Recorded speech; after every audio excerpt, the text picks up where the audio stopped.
Cool, right, good to go. Welcome to the Working Wellbeings podcast. Really pleased to be in person with Mark Rix, who's the Chief Executive of... I just said this out loud. Wellbeing at Work World. Correct. Maybe I'll try that again. No, that was good. So tell me more about yourself, Mark. Yeah, well, I'm a Scouser, Okay. born in Liverpool, left when I was 3, so I don't have the accent. I'm a northwest kind of native, northwest England. Parents moved to South Africa when I was 16. I didn't go with them, joined the forces. Then I did go after a couple of years, just before the Falklands War broke out. That gives my age away. And then I spent 2.5, 3 years actually in South Africa. Went to a mining college, ended up as a gold miner for Anglo-American. And whilst I was there, I had a girlfriend in England who came out, couldn't get a work permit. We both came back together in 1984, something like that. Got married, had a baby, got into media. My first job actually was selling advertising for the Wigan Observer, local newspaper. It was the best job I ever had, actually. What made it the best job you've ever had?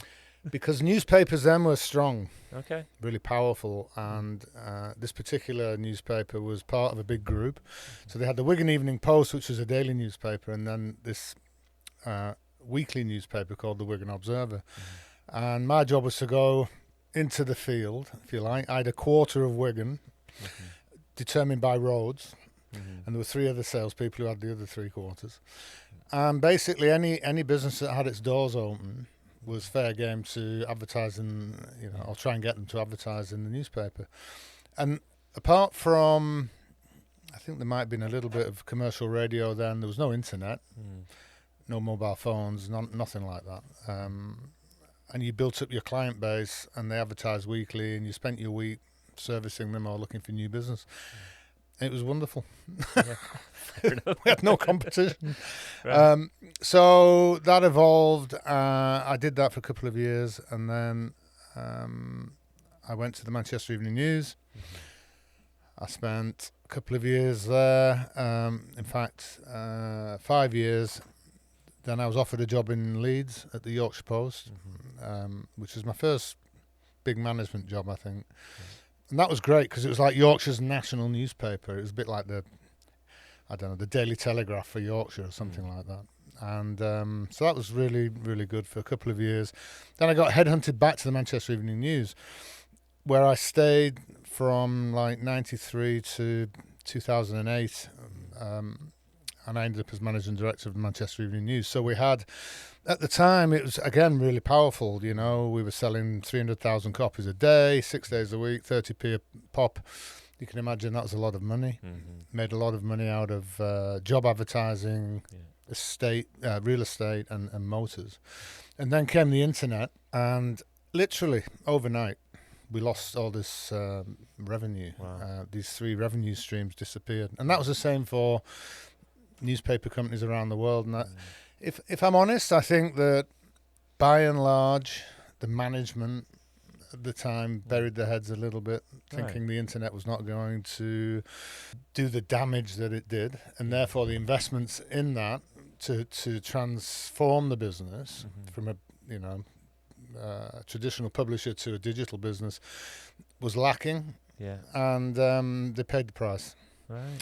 So very sad for me now, like walking around Manchester, for example, where once upon a time there'd be 120 vans, printing presses. We own the city. You don't even know it exists now. No. Does it exist? It's a website. It does. Yeah. Well, the newspaper's still printed. Right. But it's printed out towards Oldham somewhere. And there's no evidence of the business in or the brand in the city centre. It used to be everywhere. It's everywhere. Yeah, you'd have sellers on the street corners. You'd have, newsagents with the facades. You'd have all the vans buzzing around. And I sound, like I'm harking back to the past and we shouldn't have progress. I don't mean that. I just feel that, there's good lessons there, actually. Yeah. You know, it's a bit like AI now. Mm. How's that going to change the world? Mm. Just like the internet changed the world for us in the 2000 or whatever. So anyway, 2008, went to live in the Middle East to run a business for the Daily Mail. We had a franchise in Manchester for Metro, and we were the biggest franchisee for Metro in the UK, owned by the Daily Mail. And they tried to expand that model in the UAE. They bought a business in the UAE that had a national daily newspaper. And to put it bluntly, it wasn't going very well. Okay. And I was offered the opportunity to go there and to try and sort it out. I'd never been to the UAE. Yeah. I just thought it was a building site from what I'd read. Mm-hmm. But I went there in 2008 and was there for 10 years in Dubai. Mm-hmm. And the newspaper was in Dubai and Abu Dhabi. Well, in all the Emirates, actually, but mainly Dubai and Abu Dhabi. And then we had to close that for a whole host of reasons. That's another podcast. Mm-hmm. I was offered the chance to run a national newspaper in Oman. So we went to Oman for 2 years, and did that. And then COVID came, and that hurt the business very badly. Right. And we came home Right. for 4.5 years ago, back to the UK, my wife and I. And the idea was that we would take it a little bit easier because I'm, getting on kind of thing. I'm not on the greasy pole anymore, so I wasn't really bothered. We opened a little consultancy, and the idea was to get 2 or 3 clients. I'd trained as a coach, so I had some coaching, some clients, executive coaching, and that was keeping me busy and doing some consultancy work for another company. But whilst in Oman, I'd met this guy in Dubai whilst there for a weekend. He was from England, and he was at the same. It was a party, actually. So we're at this house, and we met. And I said to him, "What are you doing here?" And he's like, "Oh, I've got this event next week called Wellbeing at Work." So I said, "Well, tell me about that." And he said, "Well, it's all about a mission I'm on to encourage organizations globally to strategically invest in their employees' well-being and mental health." I said, "Well, I like that. Tell me more, So he went into what he was doing. He'd started in 2014 in London with one event. He'd started the business because his partner at the time was having issues, mental health, anxiety, stress, burnout, and was not getting any support from their employer. And he, my guy, right, he thought, well, I can do this on my own, and I'm going to change the world. Okay. That was his. And I love the way he described it. So I said, well, you should do this in Oman. He said, well, we don't have the team. We're short on resource. We can only do so much. I said, well, I'll do it in Oman with you as a joint venture. And we'll put the newspaper behind it, because if you've got a media partner, that's half the battle, right? And we did that. And this was February 19, and we executed the event in the December or late November, I can't remember. And it was great, but then lockdown came the following year, and we didn't do it again. But we kept in touch, and anyway, came back 4 years ago, and he said, I want to be your first client, or you come and work for me, or whatever. Long story short, we launched 2 more events, one in Manchester, because we felt that the UK event that he launched the business with 10 years earlier or whatever needed to have northern representation, and we had companies saying, why aren't you doing it in the north? The northern powerhouse. Sorry, that comes up quite a lot when we speak to organisations very London centric. And it's wrong. Stuff, it's really wrong, and there's a lot of companies. It's a huge economy in the north of England, and employers are doing great things, and they want to be able to talk about that, and this provides the platform and the environment to do that. So we launched in Manchester 2022. We launched in Saudi Arabia because the business only had Dubai at that point. So we said, right, we need to be in the UAE, Saudi, Oman, and Egypt, because Egypt actually has the biggest population in the Middle East, over 100 million people. So that's what we did. So we now have 4 events in the Middle East. The 2 in the UK. We launched an additional event in Stockholm, and latterly in Madrid. For Europe, we added India, so we're now in Bangalore. which is like the tech capital of India at the moment. Yeah, yeah. I think it's moving to Hyderabad, but anyway, we're in Bangalore last 3 years, and we've added some more events in the States. So Los Angeles, Austin, Texas, and Miami to our New York and Chicago events. Yeah, so it's all going well. Yeah. And what's really cool about this is that you get a real perspective of how organizations are or not engaging in this whole concept that if you don't strategically invest, so not box ticking. Sure. Yeah. I'm talking about embedding this as part of your DNA in your organization. If you are not embedding your well-being people strategies in the day-to-day operations of the business, then you won't attract talent and you won't keep it. Yeah. So you're going to die eventually. So, and we believe that. And what our events do is bring together the best exponents or the best employer examples that we can find to talk about what they're doing, solution providers to the industry who are selling the latest tech, training, financial solution, whatever it might be, right? That help these senior HR leaders create these strategies and well-being strategies.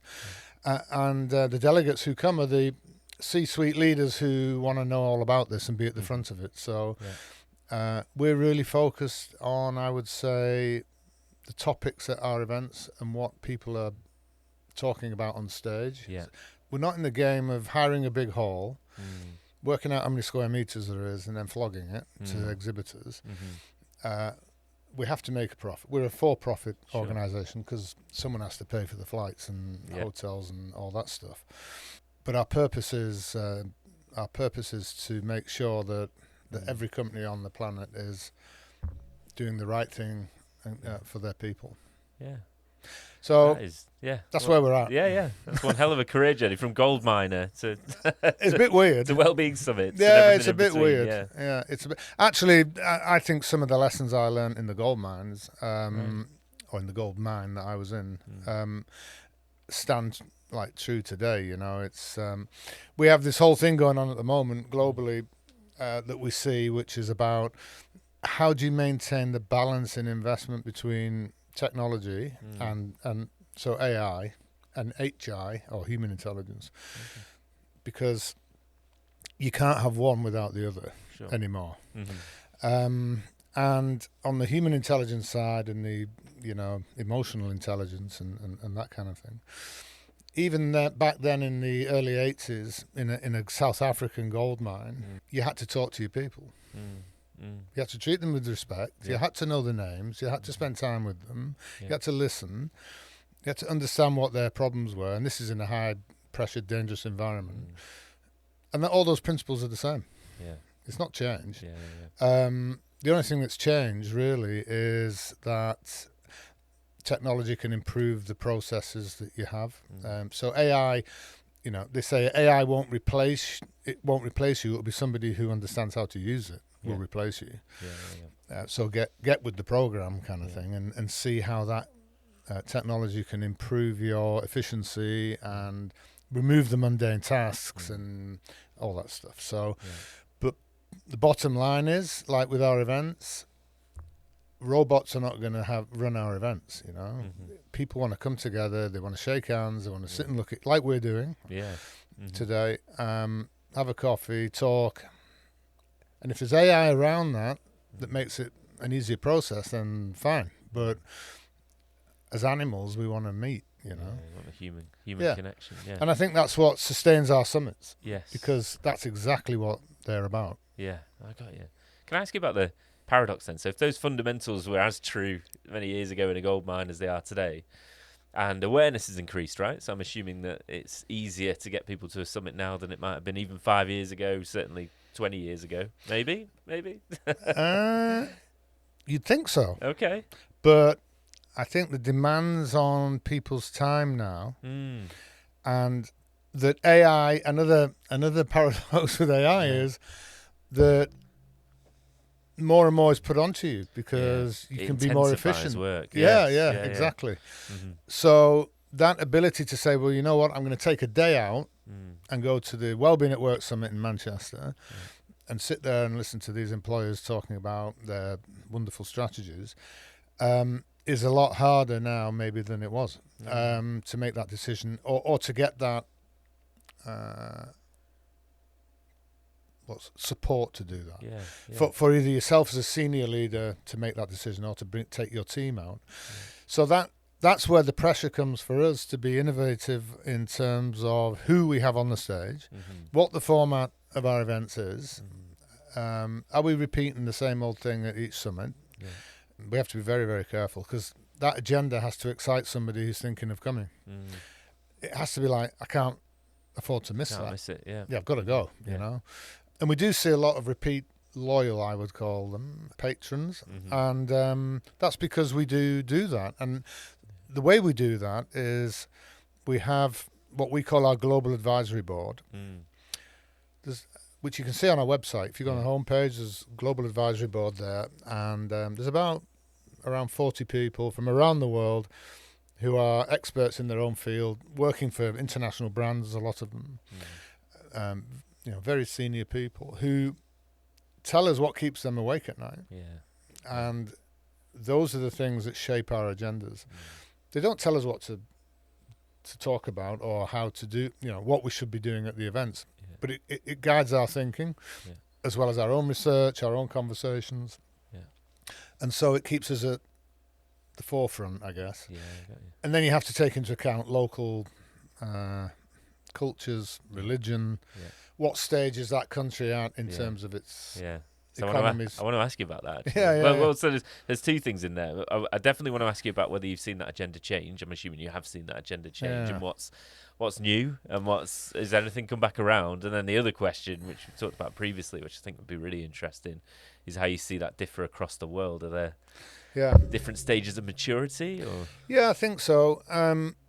So, for example, in my opinion, India, biggest economy, certainly the biggest population on the planet, is way behind. Okay. In terms of what I would see is corporate awareness and application and investment in their employees' well-being and mental health. I mean, you've got senior leaders in India, one recently quoted in the Times of India, talking about how, men shouldn't be at home on a Sunday, they should be working because, the wives are sick of looking at them and this kind of stuff. I mean, when you're hearing that from industry leaders, you have to wonder, don't you?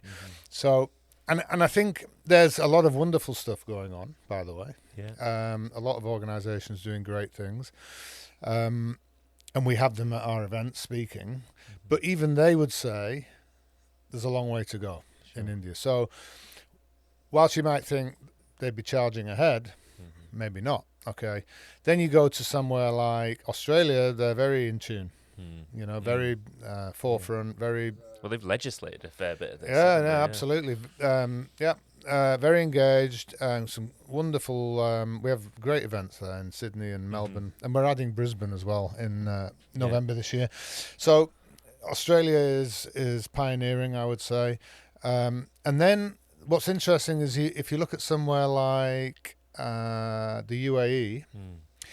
The government has legislated there, particularly in terms of mental health and how companies have to support their employees. When you've got leadership like that, you tend to find that the business community are more engaged and more open to investments in that because of that. Yes. Most companies that have the leadership engaged and are walking the talk in the organisation and driving the well-being strategies and embedding them, and it has to start at the top. Yeah. And I think on a national level, if governments are involved as well and encouraging and investing, it follows suit. Yeah, so we see a lot of that in the UAE. Saudi is rapidly, coming up to speed, I would say. We've seen a lot of change in Saudi Arabia, particularly on mental health, because 4 years ago when we started our event there, the idea of talking about mental health on stage in public Not Wasn't a happening. thing. Yeah. Because there's a So how did the summit go then? Well, so we didn't discuss it. Oh right, okay. Yeah, so like year 2 or in fact year 3. So what did you discuss? So it was more well-being, right? It was more palatable. Yeah, it'd be rather well-being than- strategies, pay and rewards, benefits, that kind of but stuff. not mental health. But yeah, if one of your team members or one of your line managers was struggling with anxiety or stress or whatever, it's like, no, they're fine. Yeah. It wouldn't be a subject to talk about in public. Like the menopause. Okay, so one of the big things that we champion is the idea that organisations need to train their managers, particularly men, obviously, but in many cases women too, about the menopause or perimenopause. And not understanding that leads to the stigmatisation of female talent in your organisation, sure. and they're going to leave, right? And so your company suffers. Whereas if you understood that it's not an illness, it's a life stage, and there, people go through this life stage, and this is what happens, then you're less likely, you're going to be more accommodating, and you would shape your policies around that. So, but to have that debate in Riyadh or Jeddah or in Saudi a couple of years, or even now actually, is probably not going to happen. Okay. Not because you'd be in trouble, Yeah. but it would make the audience uncomfortable. They'd probably leave the room. Right. Okay. Yeah. Whereas in Manchester, you can have that debate, which we did last year and the year before, and in London and elsewhere around the world, because it's really important. Yeah. Mental health and how that conversation has developed, let's say, in Saudi Arabia.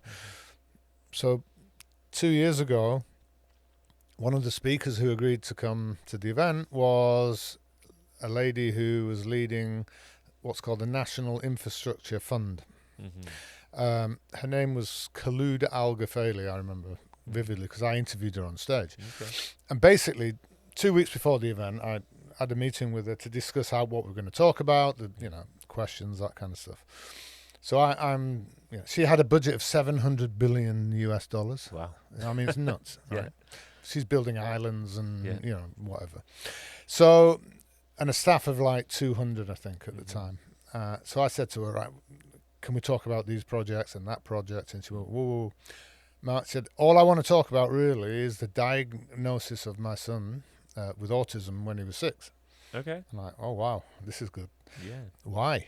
She said, because the way I've dealt with it in my position and being public about how I've dealt with it has inspired others in the organisation to feel that they can, so psychological safety, they can come forward and they can feel that they won't be stigmatised because of issues that they have, and they can receive support and help in the workplace as well. And I thought it was brilliant.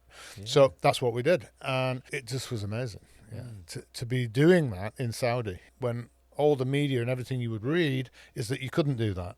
So there's a lot of change there, very positive change in the country. So we see that. If we're doing that in London, you wouldn't think that was pioneering, because it's like, well, why wouldn't you talk about that? But this is the whole thing about the different cultures, religions. Not that had anything to do with religion, but culturally it was not the norm.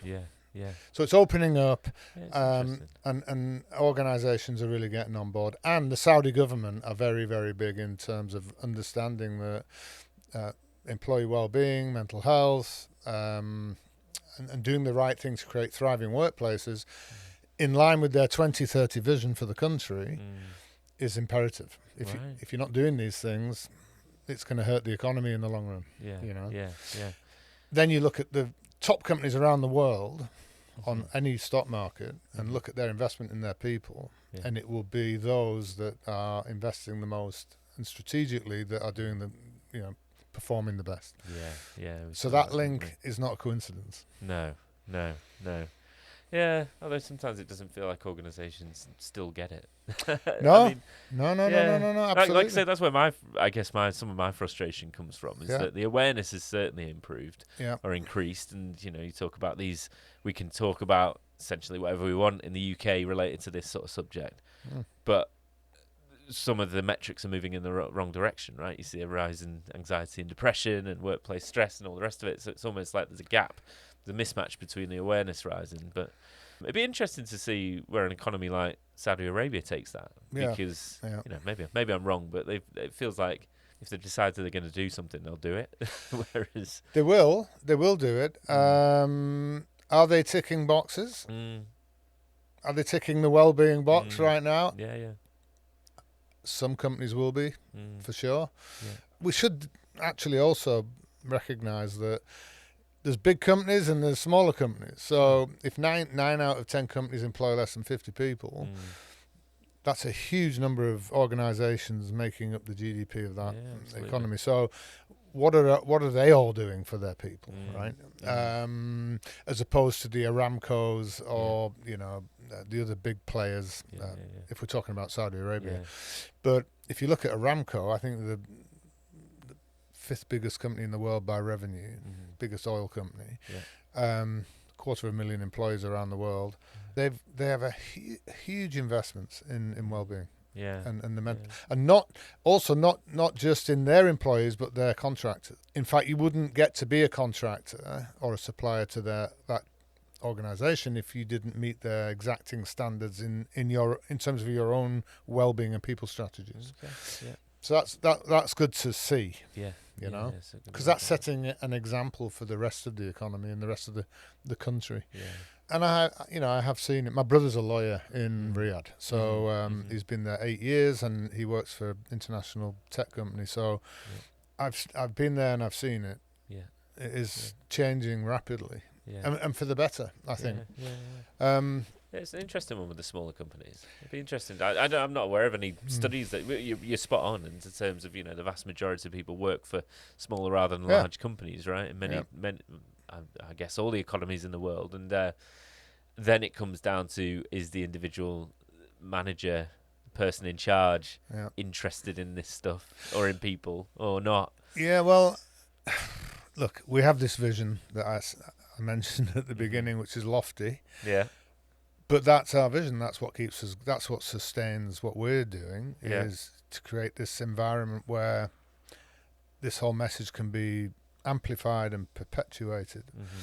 But we're not, we're not stupid. We know that, as I say, globally, the number of organisations that employ people that we'll never get to. All we can hope is that, we can find the best examples and showcase them and say to the rest of the world, I suppose, if you're doing this kind of thing, if you're investing in this way, it will create a thriving workplace, give you engaged employees, and that will translate to your P&L. And the evidence is irrefutable now. And that's a good thing about, I think, technology is now, particularly for HR leaders, who previously probably went into a board meeting and couldn't evidence that their cost to the company was actually translating to hard line profit, right? Bottom line profit. So now there's, with the technology that's available through EAPs and, the employee assistance programs and other support that suppliers and tech companies can now offer, and the availability of data and the ease of use of that data, it's a lot easier now, and HR leaders can be a lot more credible in the boardroom, improving that actually what we are investing as a company is, reducing turnover, improving morale, increasing profits, better for customer service because there's no attrition or less attrition, blah, blah, blah. I mean, the glow across all disciplines in the company is significant. Well, I'm looking forward to hearing though at the summit in September. And I'd like to tell us about those, by the way, at some point. But he's also hearing like the how as well. So I definitely agree with you that the why is something that's not been strong enough, and nowadays feels stronger, and the business case is there, and all the rest of it. But then the next question comes like, how do we actually do it? And that's where perhaps events like this are really useful, because you get to look behind the curtain of what some other organisations are doing, and steer with pride, but also see what works. Right? Yeah, I think the how. I don't think there's a manual for this. No. I think it depends on the size of the company, what the company's doing, what they're trying to achieve. What is common though is that you're dealing with people, and a one-size-fits-all no longer probably works either, because you have so many generations in the workforce as well. That's another challenge, by the way, I guess. The strategies need to be flexible. They need to be cognizant of the fact that people are different. You know, so if you have a neurodiverse workforce, for example, what are your strategies around that? Yeah. What allowances are you making? You know, what provisions are you making for people who are, you know, neurodiverse, let's say.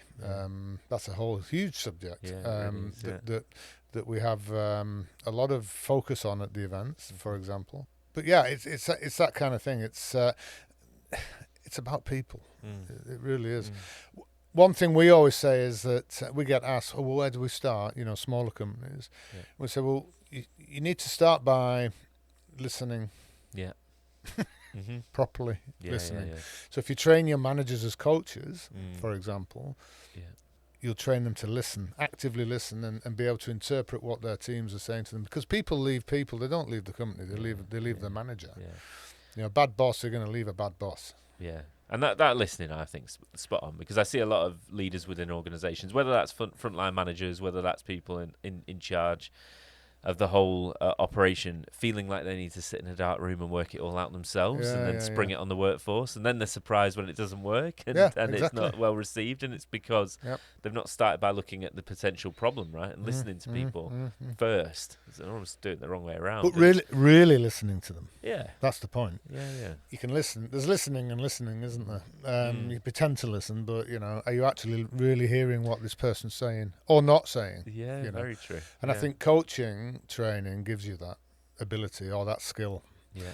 You can learn that skill, I think.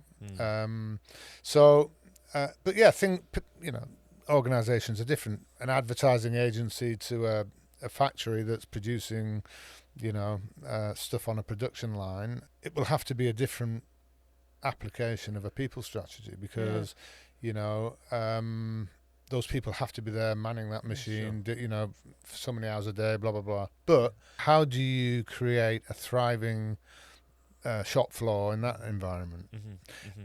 So there's many examples of how you can do that. There are suppliers and experts there who can help you devise those things. And this is what our events are all about. Yeah, I got you.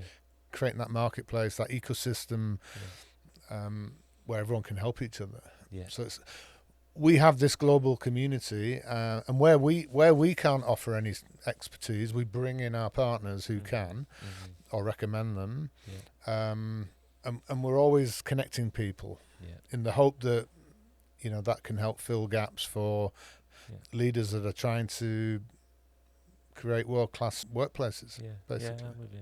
The personalisation is an interesting one. I am with you. It's difficult. I get. You know, I'm not sitting here saying it's an easy thing to do. No, and I agree with the start with listening. But the other thing that strikes me as well is the similarity, because you also said, like, people are people, right? And you know, I've done some travel with my work, and I always remember vividly. I might share this on the podcast at some point, but remember traveling and delivering a workshop on mental health and well-being in Dhaka in Bangladesh. Right. And the first day I got set up there, and I'm ready to go, and I thought I was getting ready for I'm going to get some new stories about the things that are stressing them out. And I kid you not.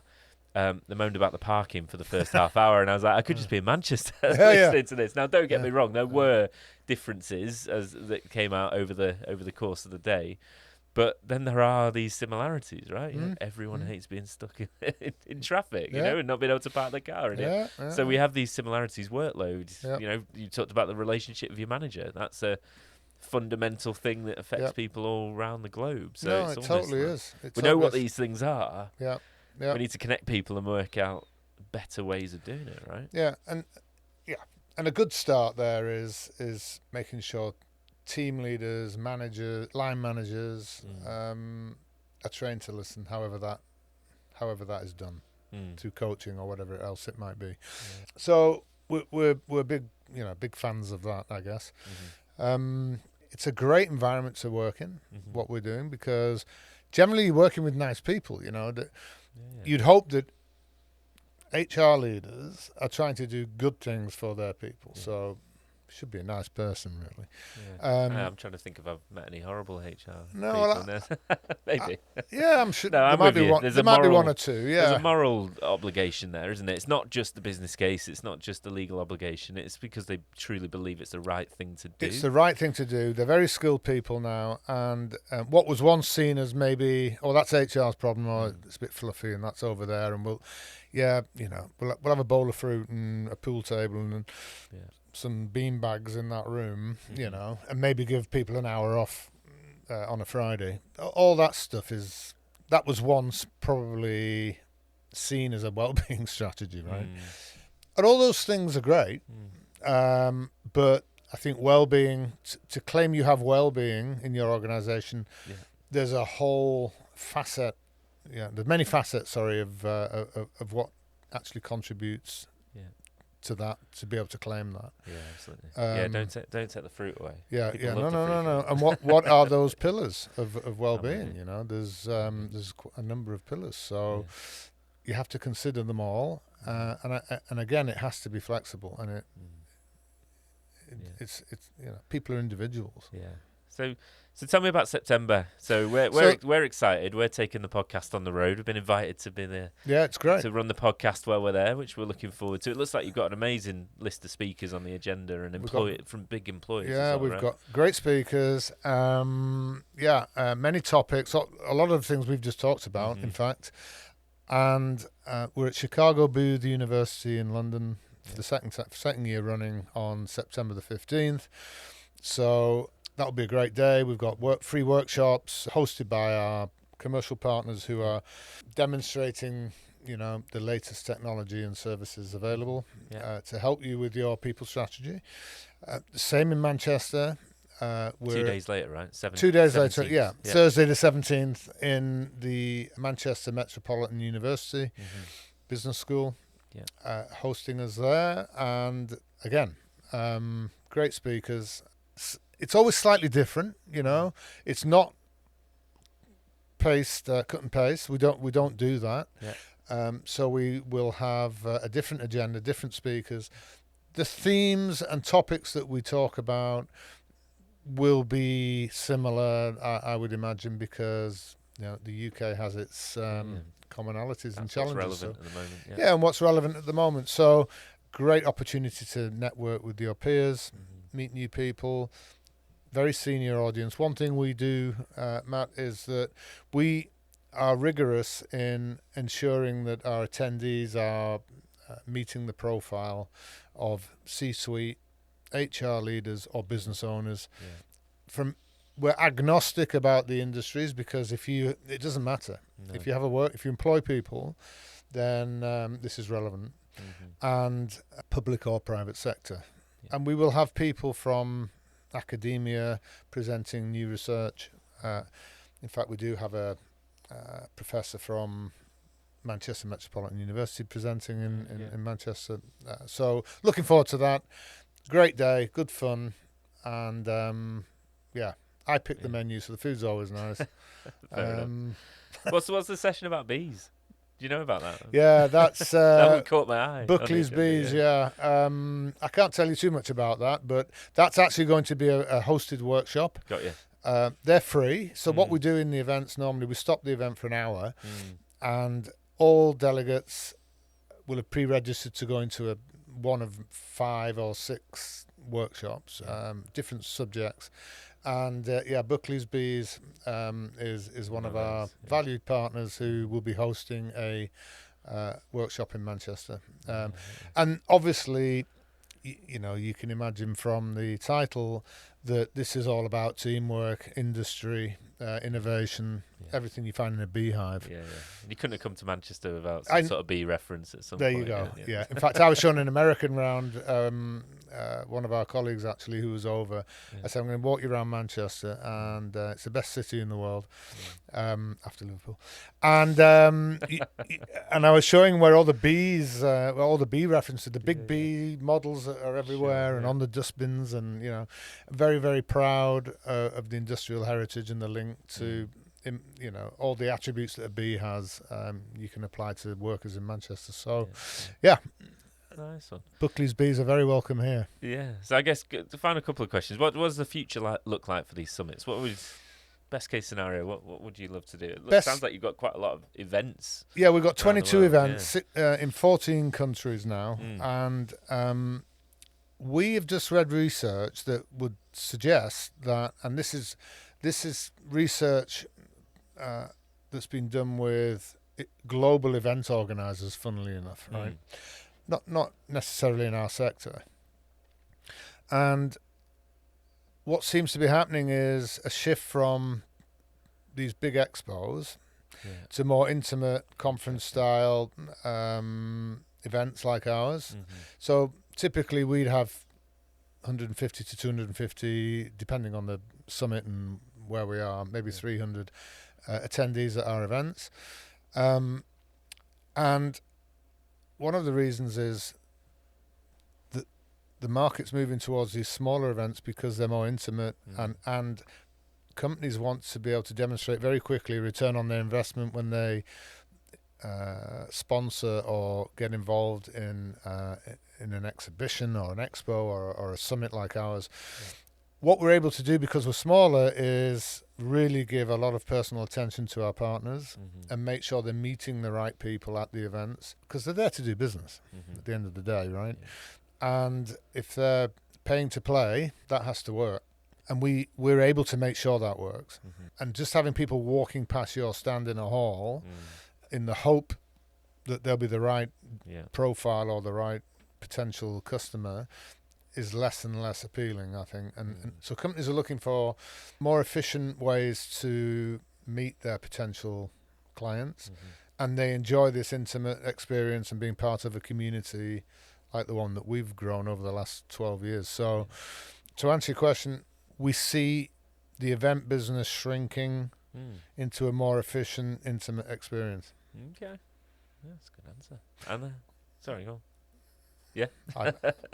Who knows if that's true or not? Yeah, and I would say that, wouldn't I? But yeah, we'll see. But until AI takes over. No, but that's our model, you know, and we believe in it. It's sustained us for 10 years. We've seen a lot of event businesses come and go. Yeah, and absolutely. by the way, there's a lot of amazing operators out there with some fantastic events. But I think generally, it is moving towards that more intimate experience. I feel that, and one of the things that struck me with the agenda is it's single stream, which I quite liked. You know, obviously you've got the options. You talked about the workshops, but I've been to these events and sometimes there's almost too much. You know, it's great content, but you know I need to choose between 6 different amazing speakers at one time, and I don't want to miss 5 of them, but I have to. Yeah, no, I agree with that, and yes, that as well, that dissipates the audience. Whereas, as I said, we stop the event so you don't miss anything, because there's nothing happening on the main stage for the hour that our workshops are happening. So anyway, that's something that works for us. We're always looking at our formats and agendas as well, because again, we don't want to be predictable. So we've got a couple of things that we're going to introduce soon that will liven it up and shake it up a little bit. But in September, or in September, yeah. You share those things or no? No, I can't give you that. I'm sorry, you have to come to the event to find out. Correct. Fair enough. And to come to the event, if you go to wellbeingatwork.world, click the summits option on the homepage, you'll then the upcoming summits you will see. And you can purchase a ticket from the individual summit. So Manchester, London, you just go to the website and everything's there, the agenda and how you can attend. And we look forward to seeing you there. Yeah, sounds good. And we'll put a link for that in the description below, somewhere down there. Fabulous. Yeah, absolutely. Last question then. Anything that I didn't ask you that I should have asked you, or you wish I'd asked you? No, I don't think so. No, it's all there. Yeah. From gold mines to wellbeing summits, everything in between. It's been an absolute pleasure talking to you today. You too. Thank you for having me. Thank you for your time. Thank you. Really looking forward to the event in September. Thank you, Matt. Yeah. Cheers. See you then. Thanks for listening to this episode of the Working Wellbeings podcast. For more great episodes, click the link on screen now.